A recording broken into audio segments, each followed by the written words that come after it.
what's going on? So pretty much today I've just been sitting at home doing some editing on replacing the turbo and the turbo lines on the S13. So pretty much it was smoking really bad, both from in the engine bay and from out the exhaust. So I was like, man, I think I'm just gonna get some new lines and get a new turbo so I can rebuild the T25 that I have. So anyways, I ended up buying a turbo off eBay, which I paid like $130 or something for, I think I paid. Anyways, it was like ridiculously cheap. And so I know it's gonna conjure up a bunch of haters putting an eBay turbo on an SR. And it's kind of like the equivalent of like marrying your sister or joining ISIS or something. I think most people see it as. So anyways, a lot of people hate on them hard, but I kind of just wanted to see, if it was really, all the hating was true. Anyways, so I guess I'll be a guinea pig. So anyways, I pretty much, during the editing, I noticed I probably over talk a lot of things, so sorry in advance. But so I'll probably just do it in, I was thinking maybe 3 or 4 sections. I'll put them out because if I just put all the clips that I have together, it's probably going to end up being like a 40-minute video or something, which is kind of long. So I'll probably just do 3 parts, makes it easy. What else I gotta say? That's pretty much it. I'll just get to showing you what I'm doing. I'll pretty much do taking off the turbo and the lines first, and then we'll go from there. So anyways, if you're wondering what I'm sitting on, it's probably something I'll work on later. I don't know if you can see really what it is, but if you can tell, then post it what you think in the comments, what you think it is. Yeah, so I'll probably get to working on this bad boy too pretty soon. It's gonna hopefully be my new daily, so sweet. All right, what's up guys? So finally the weather's getting nice again here. It's finally starting to kind of cool down, so it's more enjoyable to work out here. So pretty much today I'm just going to remove the manifold because I'm trying to install some new turbo lines and stuff. So pretty much I'm just going to start removing stuff. So I'll probably just pull the intercooler piping off first, the hot pipe. Then I'll probably unbolt the exhaust down there. Yeah, so basically the way that I like to do it is like to remove those bolts that are down there on the from the turbo elbow to the downpipe, and then I just pull the turbo and the manifold and the turbo elbow off all at once, and then just leave the downpipe down there connected. So it works decent for me. I've done it like that before, and because it's a pain to get the turbo elbow off while it's all on, because there's a couple bolts on the bottom that I think are a little bit frustrating to get off, so that way for me works a little bit better. Anyways, so I'm gonna get working on that, put the new turbo lines on. Basically I'm just kind of, the reason I'm doing it is I'm mostly just sick and tired of the metal lines. If you're taking the turbo on and off, it's a pain to put those on, and plus now I put it on and it was leaking, so I'm just gonna replace it. So anyways, I'll get on with it.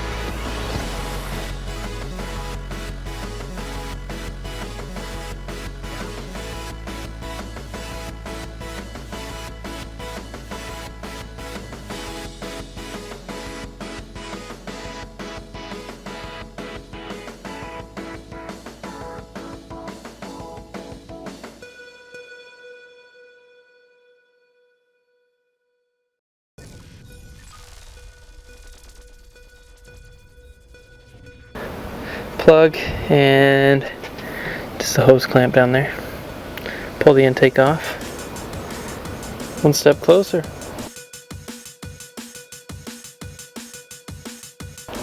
If you're like, dude, why is your MAF not a stock SR one?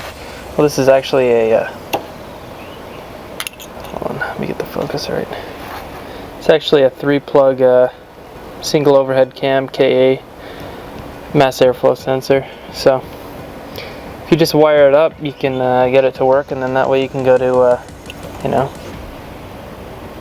a local auto parts store. If you're here in the good old US of A, you can get a KA 24E MAF, and it works fine as long as you have the pigtail. I bought mine from Wiring Specialties, and yep, brand new connector. It comes with like a pigtail. It's like, you know, this long or something. So anyways, works good. Works just as good as the SR one. It's about the same. Well, it's the exact same except for the plug. So anyways, that's that. Everything's unhooked, so now I can just pull this bad boy right off.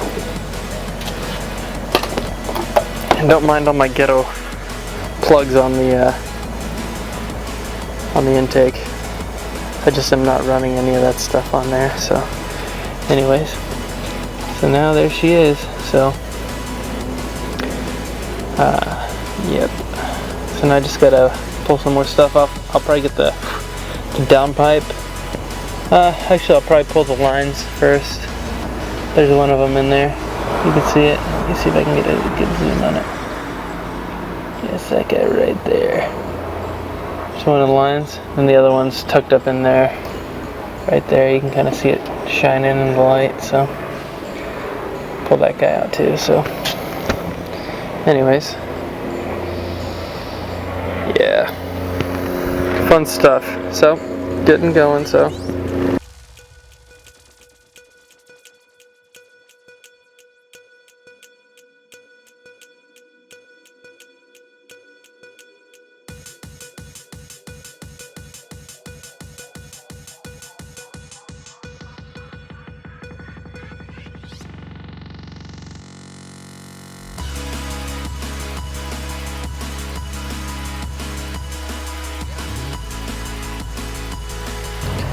that bottom, the oil line down there, that one right there is actually, it's a 17 mil. So if you just have a long extension, you can just get a socket on right there and just go right under the intake to the turbo. Pretty easy to get off. So I pulled that bad boy off right now. Alright, one bad boy out. That's the oil one that I was showing you, 17 mil. One guy out. So the next one is it's actually a 19, that one I was showing you that you can kind of see in there. I got a socket on it right now.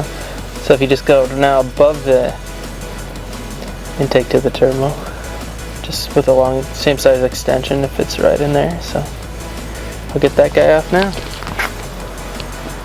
Oh, and just be prepared when you pull this guy off. A lot of coolant's going to come out if you haven't drained it. So just be forewarned. Alright, so the two bad boys are out. As you can see, the water one's a little fatter. Banjo bolt, so anyways, you can probably still see some coolants coming out of there all over the ground. So probably should have drained it first, but oh well. Anyways, time to move on. Probably gonna go under the car now, so I'm gonna get it up on the jack stands. So cool. Alright, so now we're under the car. Here's the there's the turbo elbow. There's the downpipe right there. So pretty much I'm just gonna undo these guys, and there's one around that side too. So pull those guys off. Then I just got to take the turbo drain off, which is this guy right there. And then there's also the coolant, which is this guy right there. So then that's all the lines to the turbo, and I can pull this guy off, and then I just need to unbolt the manifold. So it's not too bad, not too shabby. Should only take me not too much longer, so cool. Alright, so I got all the bolts off there, and I also pretty much I just loosened the turbo drain and then the water out of the coolant line. So then when I remove the turbo, basically the oil drain line just pops right off, and then this one I have it long enough so I can kind of pull the turbo out and be able to just kind of disconnect it. So anyways, alright, now it's time to go up on top. Alright, so ready to remove the manifold now. So it's got these I believe 14s on there, 14 millimeter. So some of them you can get to with the socket, others you can't. Yeah, I know I'm missing one here. Gonna need to go hardware store or something, get another one. But this manifold actually isn't that hard to get off, and it's kind of nice because they have like these little cutouts and stuff, so you can kind of access the bolts a little easier. And in this hole right here, it's actually perfect access if you have like a open-ended wrench or a spanner or whatever you want to call it, to just get it right in there and kind of, you know, get perfect leverage to loosen it. So yeah. Alright, so I'll pull it off, and if I think of anything, I'll kind of film some more and mention it while I'm kind of working on it. So alright, so I got all those bad boys off. Man, I had to change it to a long sleeve because, as you can see them flying around. There's mosquitoes everywhere right now. So yeah, I got that off, so everything should be unhooked. It's just kind of sitting here right now. So I'm gonna try my best to kind of maneuver it out. I might have to take off this little elbow right here. It's not that hard. It's just 10 mil bolts, 3 of them. But I hope I can get it out without doing that. So anyways, I'm gonna give it a shot right now. Alright, so I ended up taking the elbow off just because there's a lot of clearance if you do that. So yep, so now I'm gonna pull it off. Yeah, so if you got an upgraded turbo, it makes it a lot easier because you don't have this, depending on what turbo you have. But if you have like a GT28 or like a GT30 or something, they don't have this little elbow piece that goes on there. It's just like, you know, round, almost like this, coming out, and then you can just attach like a 90 on there, or however you have your intercooler piping set up.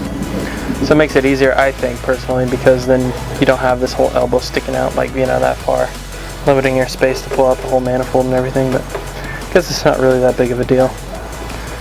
Anyways, alright, I'm gonna keep going. As you can see, the downpipe down there has already come off, so I'm just gonna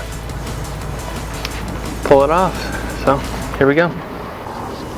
Alright, so it's out. So one thing I kind of forgot to mention is make sure you disconnect your O2 sensor connector, however you have it set up. So anyways, there it is, out of there. It's always funny looking at the little T25. I think it's pretty small. If you've ever seen a bigger turbo setup, the thing looks pretty small. So it's still cool, still boosts, still fun. So anyways, there it is. So anyways, these are the metal lines on there. They get a little bit frustrating. So, and then here's the drain line. Sorry, I need to get some focus on here. Yeah, there's the drain line right there. This is one of the Coolant ones, the one that's underneath. You just has, like, from the factory, just has like a rubber hose with like the same kind of deal on here, like heat wrap kind of a thing. So yeah. Alright guys, so that was part 1. So if you liked the video, hit thumbs up and or leave a comment, and if you're feeling really generous, then click subscribe. So see you in part 2.